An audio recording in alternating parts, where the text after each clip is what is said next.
चलिए,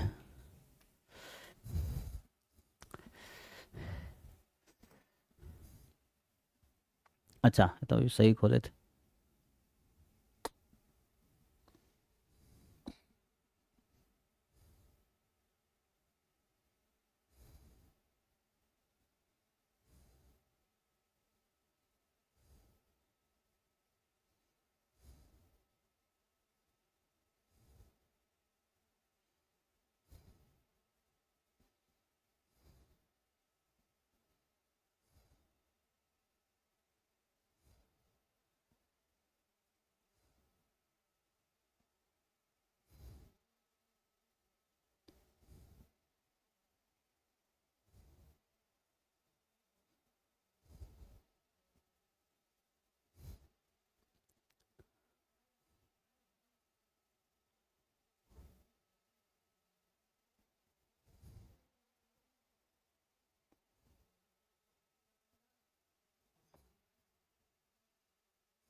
ठीक है चलो। सो अभी टेस्ट नंबर 12 ना।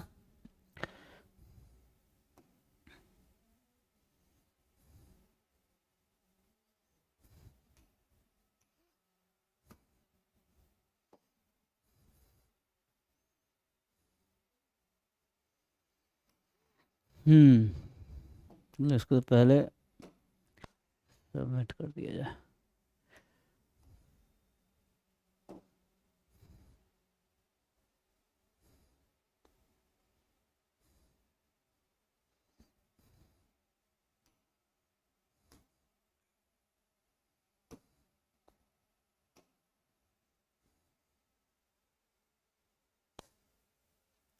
चलिए तो स्टार्ट करते हैं। तो जिनका जो भी डाउट्स हैं टेस्ट नंबर 12 और ट्राई करके आए हो तो चैट में लिखो, जो भी क्वेश्चंस डिस्कस करना है वो।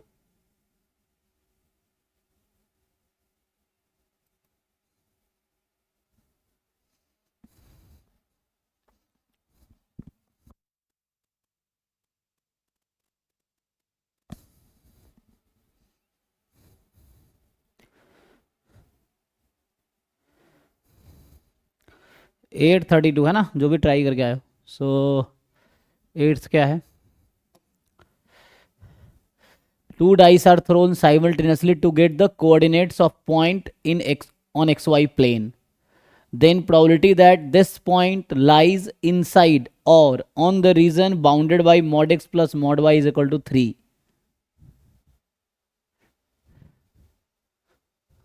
तो ठीक तो है, फेवरेबल आउटकम काउंट करना है। तो इसमें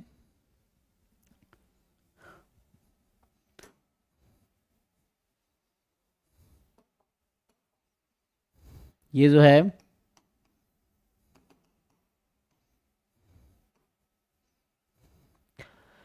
टू डाइस को थ्रो किया simultaneously to get the coordinate on X Y plane. ठीक है, तो सैंपल स्पेस क्या होगा? 1 1 1 2 1 3 6 6 तक। So total number of outcome in omega is 36। ये है। अब क्या कर रहा है ये? The probability that this point lies inside और on the region bounded by है ना, mod x plus mod y is equal to 3। Graph बनाना आता है इसका? What is graph of mod x plus mod y is equal to 3? तो एक है ना, फर्स्ट क्वाड्रेंट में एक्स प्लस वाई 3 हो जाएगा। सो यहाँ पे 3, ये 3, सेकेंड क्वाड्रेंट में x नेगेटिव y पॉजिटिव, तो minus X plus Y is 3, तो ये ऐसा होगा, यहां मान लो -3, ये होगा। सो ये आपका ग्राफ है, ठीक है।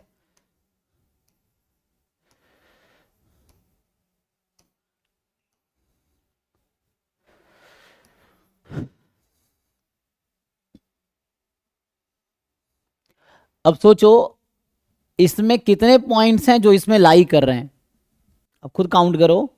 देखो ये पॉइंट का कोऑर्डिनेट है 3,0, इसका कोऑर्डिनेट है 0,3, मतलब 1 2 3, ये 1 2 3, -1 -2 -3, अगेन -1 -2 -3, तो नेगेटिव होगा नहीं क्योंकि सारे पॉइंट्स ही है। तो आपको देखना है जो 2 डाइस को रोल करने के बाद जो आउटकम्स आ रहा है 1 1 1 2 1 3 2 1 2 2 2 3 एंड सो ऑन, तो उसमें कितने आउटकम्स हैं जो इस रीजन में आएगा, सर 4। है ना। तो 1 1 आएगा।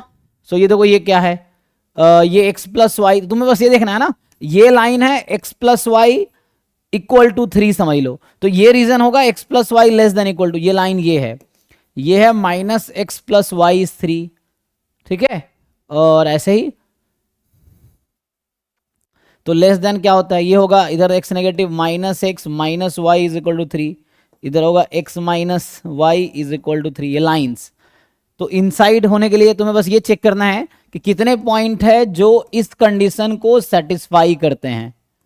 इसने कहा है ना पॉइंट लाइज इनसाइड और on the region bounded by this, तो कितने पॉइंट है जो इस कंडीशन को सेटिस्फाई, तो एक तो 1 1 हो जाएगा, 1 + 1 2 हो गया, 1 1 1 2 2 1, यही 3 पॉइंट है बस, तो 3 पॉइंट है, तो प्रोबेबिलिटी हो गई 3/36, 36 में 3 सेटिस्फाई करा तो 1/12, दिस इज आंसर। ठीक है जी, देख लीजिए।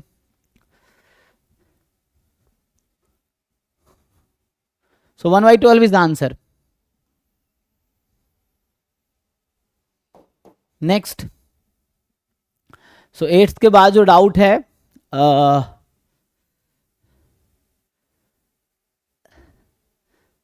4 8 32, हाँ हाँ 4 8 32 हो गया था सर, 38 हो गया,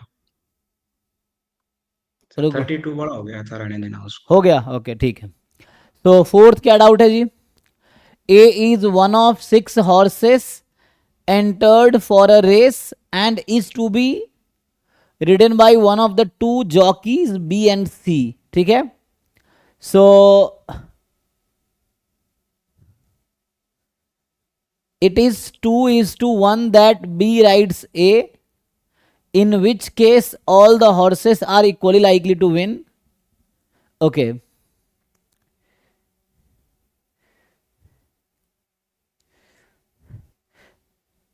If C rides A, his chances of winning a triple. What is the odds against winning of A? So odds in favor और odds against, जानते हो फॉर्मूला, जैसे ये 4th है, odds in favor of A, तो इसका formula होगा क्या होता है जी, probability of A upon probability of A complement, ये है, एंड ऑड्स अगेंस्ट A, इसका क्या, इसका reciprocal A complement upon probability of A। Yes sir. So now आपसे पूछ रहा है कि A is one of 6 horses, A एक हॉर्स है out of 6, entered for a race, है ना, ये है, it is to be ridden by one of the 2 jockeys B and C। So jockey B and C है और A horse है, it is 2:1 that B rides A, तो है ना, so B rides that horse, इसकी probability 2:1 है, मतलब ratio है ना, it is 2:1 that B rides A।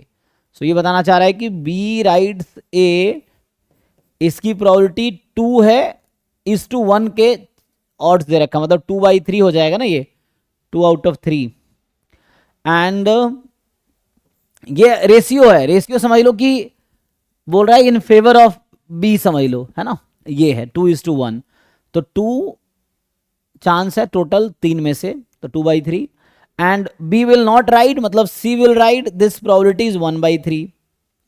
Okay, in which case all the horses are equally likely to win. अच्छा, उस केस में all the horses are equally likely to win if C writes A, अगर है ना C writes A, his chances of winning is tripled.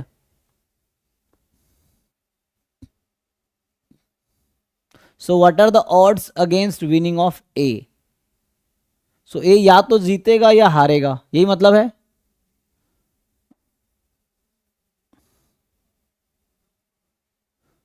So B ride करता है ए को, तो इसका चांस क्या है,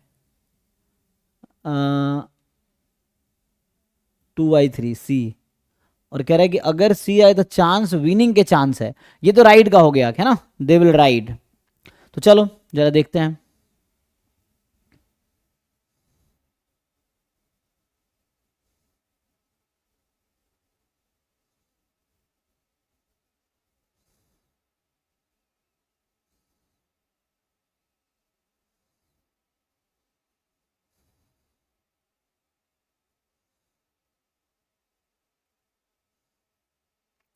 सो कह रहा है कि जब बी ए को राइड करता है ना, तो ईच हॉर्स को जीतने के इक्वल चांसेस हैं. मतलब ए के जीतने के क्या चांस हैं, अगर बी राइड करता है, so probability that A wins, उसकी प्रोबेबिलिटी कितनी है, 1/6, है ना. और अगर सी जब राइड करता है, सो ए के जीतने के क्या चांस है, तो ये समझ लो ए गिवन बी टाइप का. मतलब ये तो ऐसा लिख देता हूं मैं, it is something like A given B, और this is something like A given C. मतलब if B rides then winning of A is 1/6, if C rides his chances of winning is tripled. So means what? Tripled का मतलब यहां पे क्या है, क्योंकि total तो 6 हॉर्सेस थे, तो इक्वल चांस है था 1/6. अगर सी राइड करता है एक को, तो चांसेस ट्रिपल हो जाता है. किसके रेस्पेक्ट में ट्रिपल हो जाता है, क्या बी के रेस्पेक्ट में जो था, तो मतलब ये कहना चाह रहा है 3/6. तो इसको अगर यूज करें हम लोग, तो क्वेश्चन क्या है कि what is probability A wins, A का मतलब ए विंस, तो टोटल प्रोबेबिलिटी लगा दो. So what is probability B get horse A, if B get horse A what is the chance A wins, और what is the probability C get horse A, if C get horse A what is chance of winning A. तो यहां से multiply कर लो, 2/3 into 1/6 plus 1/3 into 3/6. सो यहां से क्या answer आएगा, जब मल्टीप्लाई करोगे, सो 2/18, 3/18, 5/18, ये ए के विनिंग के चांस हैं, और ए के लूज के चांस कितना है, A complement losing A, it's 13/18. तो क्वेश्चन है ऑड्स अगेंस्ट विनिंग, तो अगेंस्ट मतलब होता है probability of A complement is to probability of A, है ना. तो ये 13/18 इज टू 18 कट जाएगा, तो मतलब जो फेवरेबल केस है 5 और 13, तो कहीं ना कहीं कॉम्प्लीमेंट में क्या आ रहा है 13, सो 13:5 इज द आंसर. देख लीजिए, टोटल प्रोबेबिलिटी का क्वेश्चन था ये, तो दिस इज आंसर. अब कुछ क्वेरी है तो पूछो.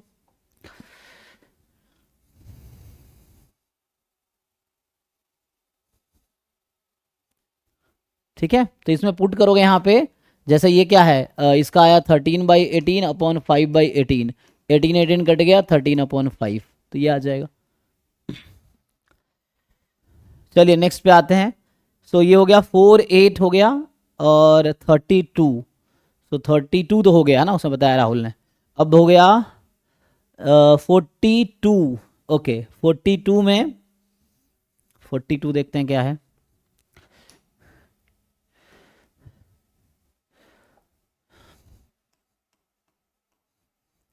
सो क्या कह रहा है 42, the probabilities that a student passes in mathematics, physics, chemistry are MPC of this subject, the student has 75% chance of passing in at least 1, 50% chance of passing in at least 2, and a 40% chance of passing in exactly 2.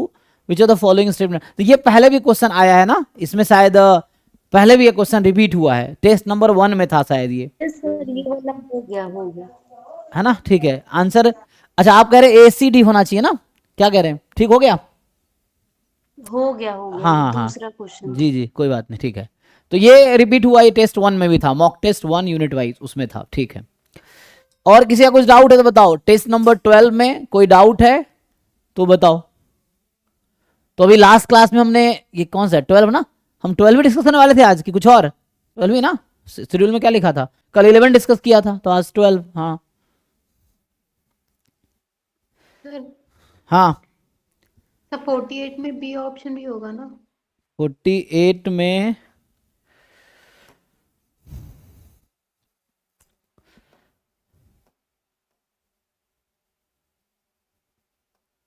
चलिए 48 क्या कह रहा है, क्या 48 का CDF discrete है? आपको पूछा जाए कि रैंडम वेरिएबल x कॉन्टिन्यूअस है या डिस्क्रीट है, बी ऑप्शन तभी सही होगा fx increases only by jump. तो ये ऐसा तभी होगा जब CDF का ग्राफ कुछ ऐसा होगा। डू यू थिंक ग्राफ ऐसा है? No it's yes sir. नहीं, स्ट्रिक्टली इंक्रीजिंग है 2 से 3 के बीच में, 2 से 3 के बीच में स्ट्रिक्टली इंक्रीजिंग है। चलो मैं आपको ग्राफ से दिखाता हूं। आपको पता है डिफरेंस डिस्क्रीट, कॉन्टिन्यूअस, मिक्स्ड। तो कॉन्टिन्यूअस मतलब बुक में इसको एब्सोल्युटली कॉन्टिन्यूअस लिखता है, जो मैं कॉन्टिन्यूअस बोलता हूं। तो डिस्क्रीट, कॉन्टिन्यूअस, मिक्स्ड, ये मिक्स्ड रैंडम वेरिएबल है। This is neither discrete nor continuous. Only by jump, only की वजह से ये गलत क्वेश्चन है। ये जैम के PYQ में, मैं आपको कह रहा हूं शायद आपको जैम का PYQ क्लियर नहीं है, आई डोंट नो यही सेम क्वेश्चन है या कोई और क्वेश्चन है, बस इस तरह क्वेश्चन जैम में भी आए हैं, मे भी सेम हो सकता है। तो अगर आप ये नहीं कर पा रहे हो दिन आपका भी कॉन्सेप्ट क्लियर नहीं है ठीक से इस तरह के क्वेश्चंस को लेके। मैं इसका ग्राफ बना देता हूं आपके लिए। इसने कहा है लेस देन 0 है, लेस देन 2 पे, तो लेस देन 2 पे 0 है, एंड 2 से 3 में स्ट्रिक्टली इंक्रीजिंग है। तो जब 2 रखेंगे तो 4 - 7/3 5/3, तो मतलब 1/6 से स्टार्ट होगा। मान लो यहाँ 1/6 है, तो यहां से स्टार्ट होगा, और ये तो ओपन था, यहाँ क्लोज से स्टार्ट होगा, यानी x² माइनस समथिंग है। So this graph will look like this. कहाँ तक जाएगा? 3 तक। और 3 पे वैल्यू कितनी आएगी? 9 - 7/3 27, 20/3 मतलब 2/3। सो यहाँ ये नंबर है 2/3, ये हो गया, और यहाँ ओपन रहेगा। सो अब इसके बाद 3 के बाद क्या है? 1, तो यहाँ मान लो 1 है, सो ये आ जाएगा, ठीक है। अब बताइए it increases only by jump? No, it increases strictly in this interval, ठीक है। सो 2 से 3 में स्ट्रिक्टली इंक्रीजिंग है, इट्स नॉट ऐसा नहीं कि इंक्रीज कर रहा ओनली जंप के थ्रू। 2 से 3 के बीच में ईच पॉइंट पे इंक्रीज कर रहा है। ओनली बाय जंप तब होता है जब डिस्क्रीट रैंडम वेरिएबल होता है। तो इनडायरेक्टली हमने क्लास में लिखाया होगा कि x is a discrete random variable if and only if CDF is a step wise constant, piece wise मतलब constant function, step function. So piece wise constant function होगा तभी सिर्फ जंप से इंक्रीज होगी। तो इनडायरेक्टली बी ऑप्शन जो है ना, this is true if and only if x is a discrete random variable. This is not a discrete random variable.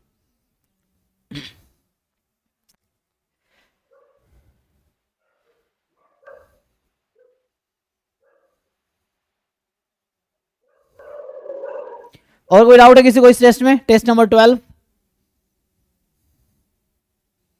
नहीं तो हम यहीं स्टॉप करेंगे, फिर 9 बजे से उसका डिस्कशन है। क्वेश्चन 11 49 का एक बार देख लीजिए।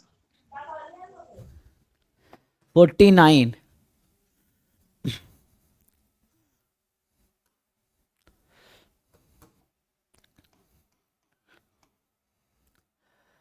A bag contains some white, some black balls. All combinations are being equally likely. The total number of balls in the bag is 12. अच्छा, तो total जो है वो 12 है, and 4 balls are drawn at random from the bag at random without replacement. 4 draw किया without. कह रहा है some are black, some are white. ऐसे बताया नहीं कितने हैं, और 4 bags are at random, है ना, 4 balls are drawn at random from the bag, which of the following is true? Some white some black, ऐसा बताया नहीं कितने हैं, है ना. All combinations are equally likely. ओ अच्छा अच्छा, तो कितने टोटल पॉसिबिलिटी है बताइए. The total number of balls in the bag is 12. So some are white some are black. So the 4 balls are drawn at random from the bag at random without replacement. तो मैं आपसे पूछूं क्या क्या combination हो सकता है. 1-11, 2-10 चलता रहेगा, 11-1, और कोई कॉम्बिनेशन हो सकता है. ये मैं ऐसा लिख रहा हूं, व्हाइट और ब्लैक का कॉम्बिनेशन. इसके अलावा कोई और पॉसिबिलिटी है. लेकिन इसने कहा सम व्हाइट सम ब्लैक, तो मैं वो केस नहीं ले रहा हूं कि all are white all are black, ऐसा वाला केस रिमूव कर दिया मैंने. ठीक. So question is how many cases are this. 11 है ना. तो 11 केस है.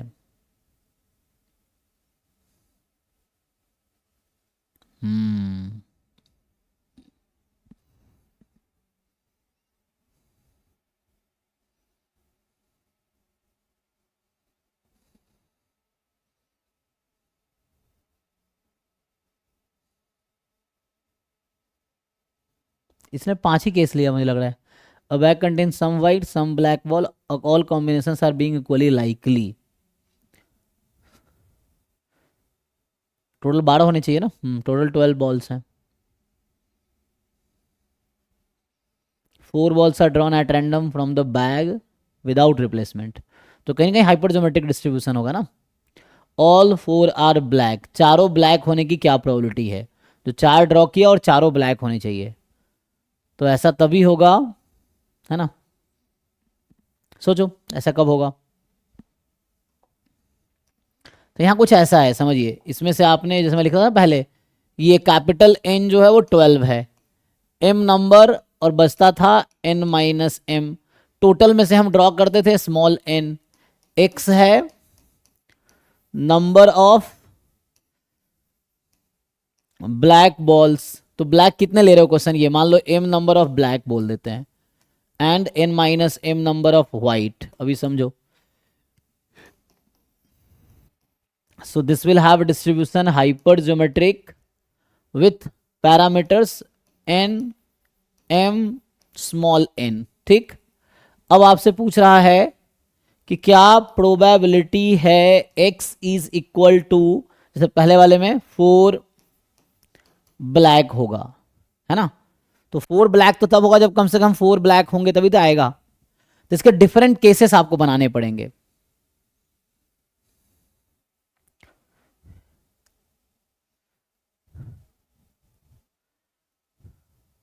सो 4 5 6 7 8 9 10 11 कितने हो गए. ओके 8 केसेस है ना. सो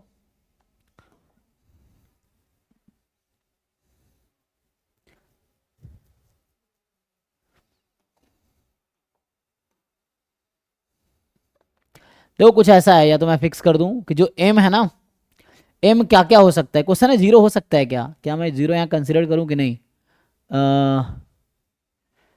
तो वैसे 13 केस हो जाएगा फिर 0 से.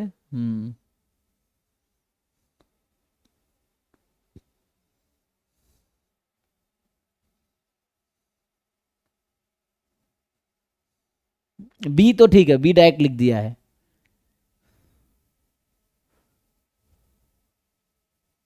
यस सर, बी हो गया. बी तो इजी है ना. हाँ, बी में तो गिवन है तो आसान है. बाकी सी में क्या है, if all 4 balls are black then probability that bag contain 10 black balls. तो 4 ब्लैक, चारों ब्लैक निकला, तो क्या प्रोबेबिलिटी कि 10 ब्लैक था उसमें. ये कहीं ना कहीं बेस थ्योरम या टोटल प्रोबेबिलिटी टाइप का क्वेश्चन है, उस पर फिट किया है. ठीक है, चलो करते हैं सॉल्व.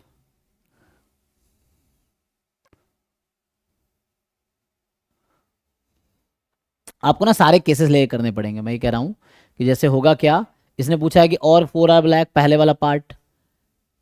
लास्ट पार्ट बोल रहा है 2 ब्लैक 2 वाइट, दोनों का हाफ प्रोबेबिलिटी है क्या. फिर सी तो ठीक है ना. गिवन है कि ऐसा है, तो क्या प्रोबेबिलिटी है 10 ब्लैक. देखो वही मैं कह रहा हूँ, आपको पार्टीशन करना पड़ेगा। चलिए हम करते हैं। तो ये थोड़ा उस पे है। तो लेट से मैं लिखता हूँ E1 1 ब्लैक और remaining 11 white, E2 2 black 10 white, and this will go on. कितने इवेंट होंगे हमारे पास? 11, 11 ब्लैक एंड 1 वाइट। अब क्वेश्चन ये 0 ब्लैक नहीं कर सकता, क्यों? उसने बोला है कुछ रेड हैं कुछ, तो ये तो नहीं मान के चलूंगा कि 0 हो सकता है, तो एटलीस्ट 1 तो होंगे, कहने का ये मतलब मेरा। तो यहां से समझो। अब जैसे अलग अलग केसेस, जैसे अभी मुझे क्या निकालना था, x बराबर 4, तो x बराबर 4 का क्या मतलब है कि जो ब्लैक बॉल ड्रॉ हुआ 4 में से वो 4 होगा। तो समझो यहां पे। सो क्वेश्चन है पहली बात कि ये है क्या प्रोबेबिलिटी है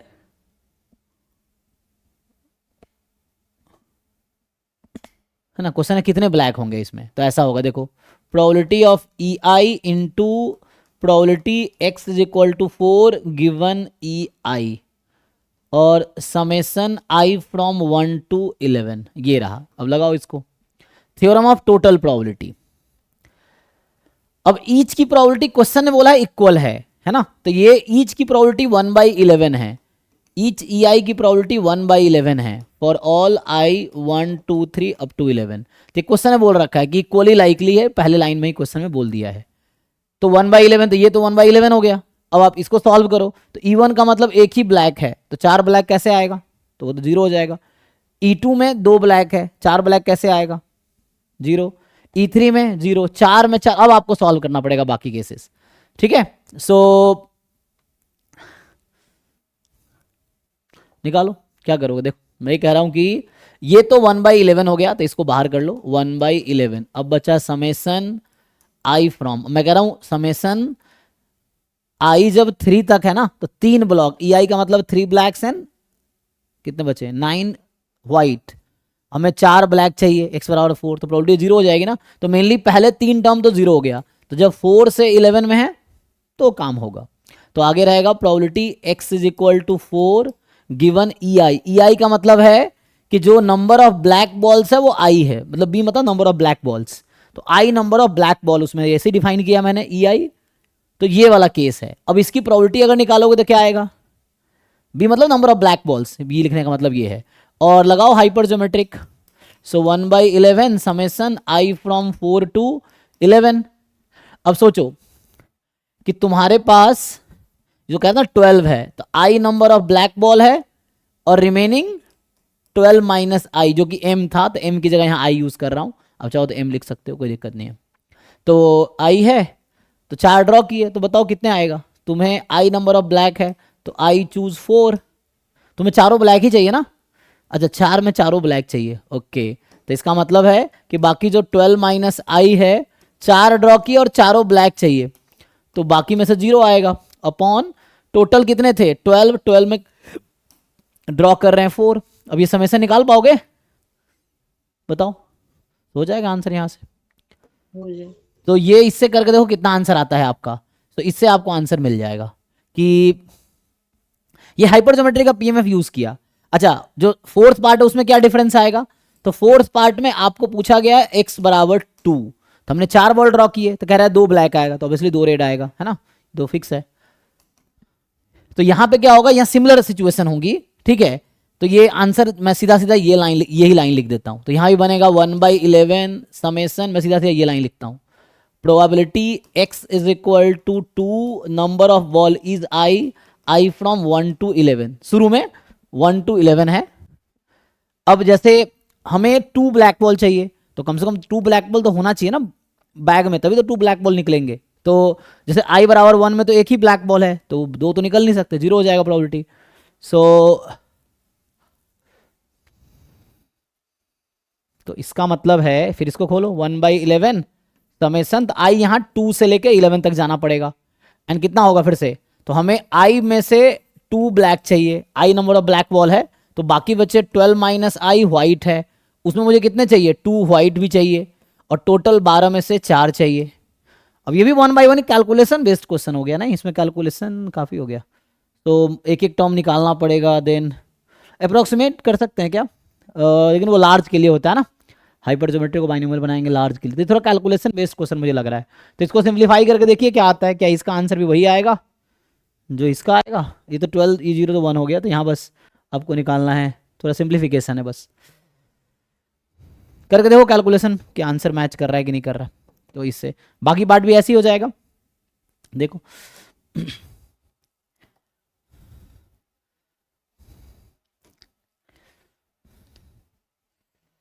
तो यहाँ पे तो ए और डी तो मैंने बता दिया, बी तो आपने कर ही लिया है।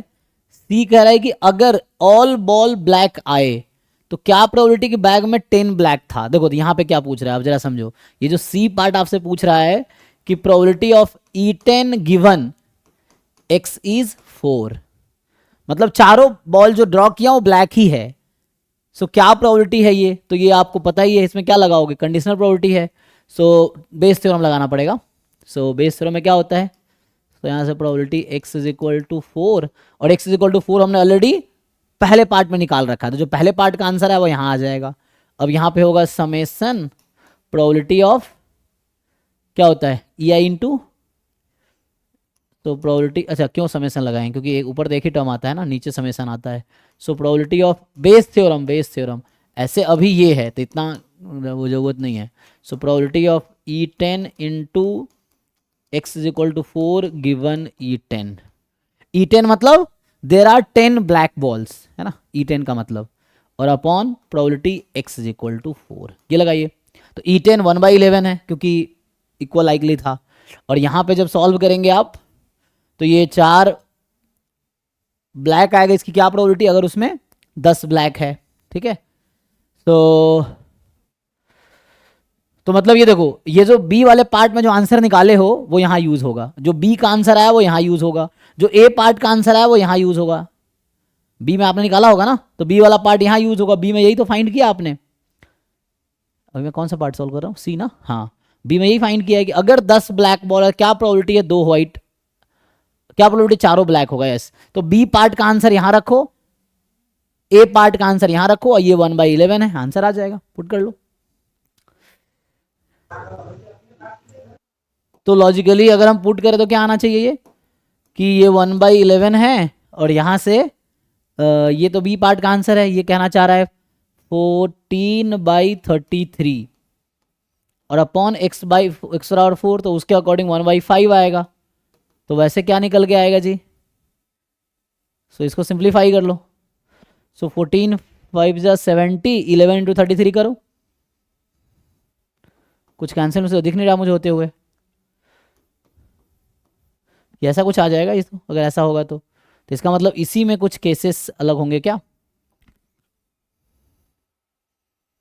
5, तो ये 1/5 क्यों होगा, ये मुझे अगर 1/5 लेंगे तो इजीली आंसर आ जाएगा, नहीं वो तो वहाँ पे है 70/429।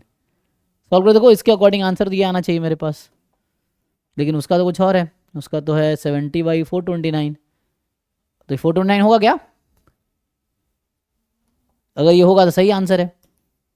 बताओ ये 11 इंटू 33, 429 तो नहीं लग रहा है ना, 33 3 263 हो गया ये तो, है ना।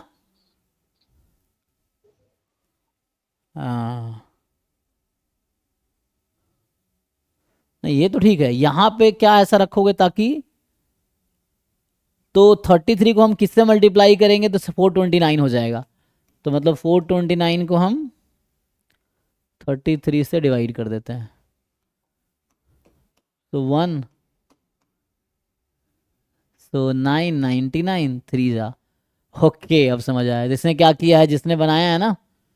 देखो तो वही मैं सोचा था ना, इसने क्या केसेस लिए हैं, 0, तो इसने 13 के बजाय 11 के बजाय यहाँ 1/13 लिया है। तो मतलब जो जिसने पेपर ये बनाया है, जिस बंदे ने, उसका दिमाग क्या था, तो इससे आंसर मैच करेगा। तो यहां से आएगा 429।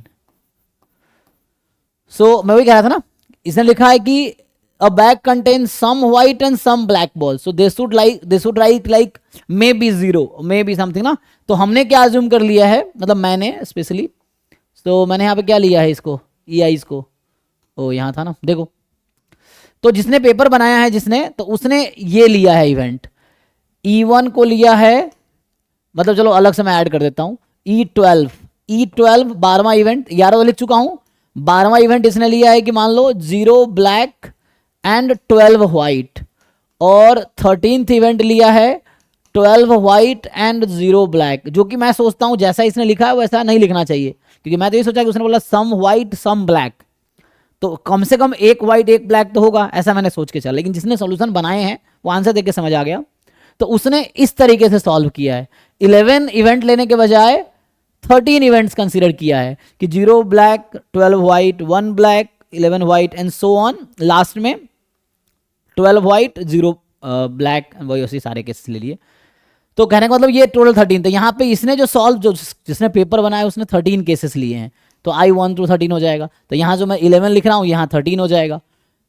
अब क्वेश्चन है कि आप सोचोगे हम यहाँ पे क्या करें, तो ये एक्चुअली पेपर बनाने वाले की गलती है, इसे समझ लो, या ऐसा समझ लो कि कम्युनिकेशन गैप है ना, ये है, क्योंकि उसको लिखना चाहिए कि मे बी 0, अब हमें उसने कहा सम वाइट सम ब्लैक, तो हमने तो यही सोचा कि सम में तो कम से कम एक तो होगा, ये है, लेकिन उसने बनाया उसने सोचा नहीं, तो वैसा है, ठीक है, तो 13 करके करना पड़ेगा, जहाँ भी हमने 11 लिया है ना वहाँ 13 कर लो तो उससे आंसर आएगा, जैसा उसने बनाए हैं उसके अकॉर्डिंग कह रहा हूँ, ठीक है।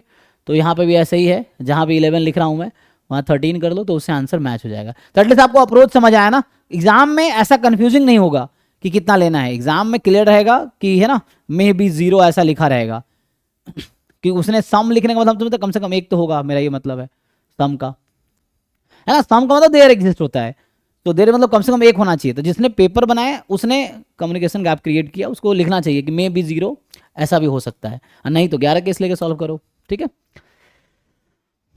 तो अप्रोच आपको समझ आया, तेरा क्वेश्चन आएगा ऐसे सॉल्व करो, बाकी ये अप्रोच था इसका, बेस थ्योरम में ये पॉसिबल केसेस लेके ऐसे सॉल्व करना, ठीक है जी।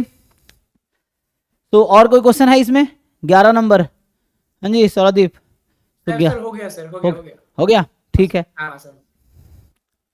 ठीक है भैया, तो अगली क्लास में क्या डिस्कस करेंगे हम, तो नेक्स्ट जो है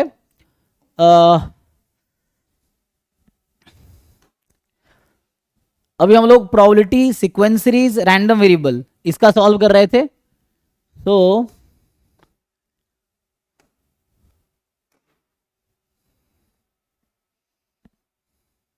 अच्छा इस सब में लॉग आउट हो गया होगा,